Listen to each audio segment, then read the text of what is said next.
What if one of your clearest memories never matched the record? Imagine this. You're talking with friends. The conversation drifts toward childhood, old books, old films, famous names, things you've known for years. Someone mentions a detail everyone remembers. Heads nod around the room. The memory feels obvious, certain, undeniable. Then someone checks, and suddenly the record says something different. Not just for you, for everyone sitting there. For a moment, the room goes quiet, because the question isn't whether you're remembering something. The question is, why so many people seem to remember the same thing? And that's where our story begins. Today, millions of people know this phenomenon as the Mandela Effect. The term was popularized by Fiona Broome, a paranormal researcher, writer, and consultant who had spent years exploring unusual experiences and unexplained reports. In the early 2000s, while attending a conference, Broome found herself discussing Nelson Mandela with other attendees. The conversation took an unexpected turn. Several people shared a memory of Mandela dying in prison during the 1980s. Some recalled news reports, others remembered public reactions. Some even remembered discussing it years earlier.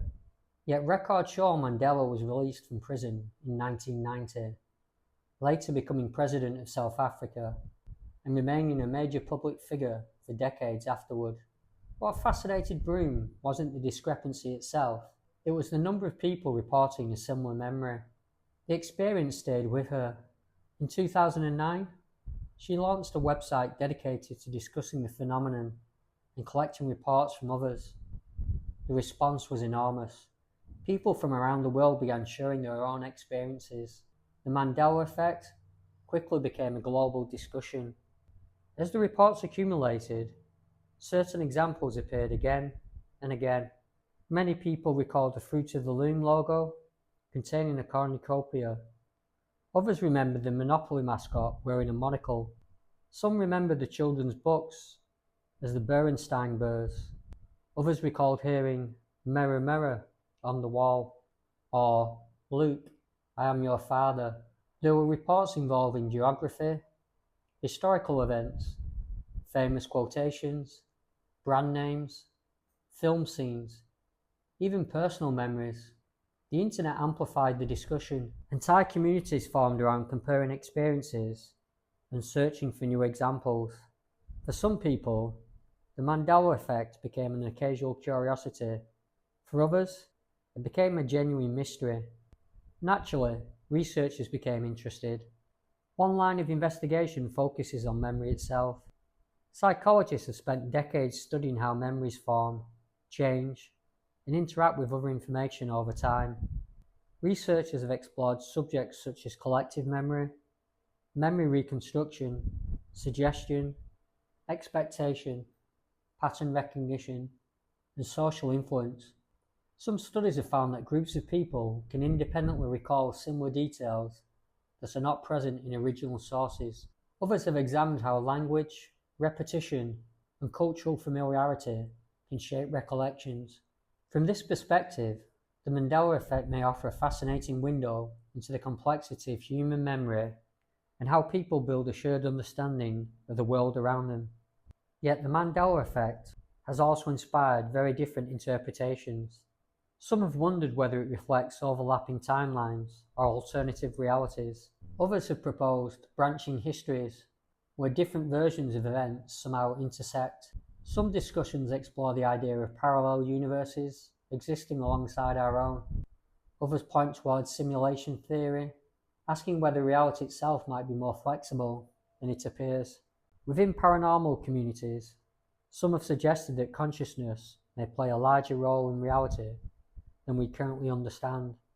A few theories even speculate that information from one version of reality could somehow influence another.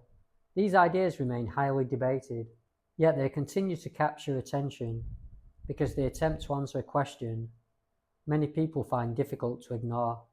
Why do certain memories seem so widely shared? Perhaps that's why the Mandela Effect has endured for so long.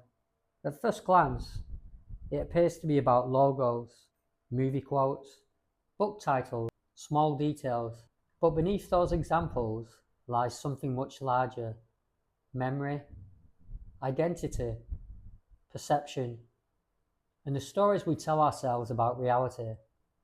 After all, most of us move through our life trusting our memories. They help define who we are. They connect us to our past.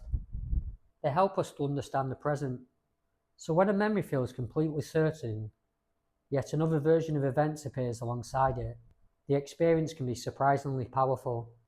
Today, the Mandela Effect continues to attract researchers, writers, psychologists, philosophers, and curious observers from around the world. New examples are still discussed. New theories continue to emerge. New questions continue to be asked. And perhaps that's the most interesting part. Not that people disagree, not that different explanations exist, but that the conversation continues. Because somewhere tonight, someone will remember a detail they are absolutely certain about. Someone else will remember it differently.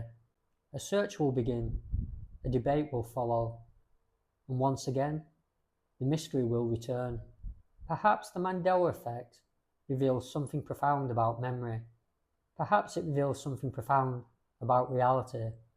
Or perhaps the most interesting answer is yet to be discovered.